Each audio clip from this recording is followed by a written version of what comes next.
প্রকাশ্যে একটা মেয়ে পালাচ্ছেন, আসলে রহস্যটা কি সেটাই তো বুঝে উঠতে পারলাম না।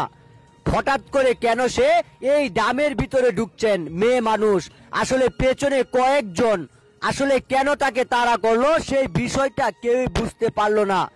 কিন্তু পরিশেষে যা ঘটলো সেটা দেখলে আপনি অবাক হয়ে যাবেন। তাই পুরো ভিডিওটা দেখার পর আপনি বুঝতে পারবেন আসলে এখানে কি ঘটনাটা ঘটেছিল। আসলে লক্ষাধিক টাকা চুরি করে পালাচ্ছিলেন মেয়েটা, আসলে ধরতে পারলেন না, কৌশলে সবই গেল। আর পেছন পেছন আরেকজন, আসলে কৌশল থাকলে অনেক কিছুই সহজ হয়ে যায়, তার বাস্তব প্রমাণ এখানেই। আর এসব থেকে এখন আমাদের পরিত্রাণ পেতে সতর্কতা অবলম্বন করতেই হবে, কারণ আপনার ব্যবসা বাণিজ্য কিংবা আপনার বাড়িঘর থেকে কোনো কিছু চুরি হলে সেটা পাবেন না, কারণ এমন একটা জায়গায় লুকাবে সে।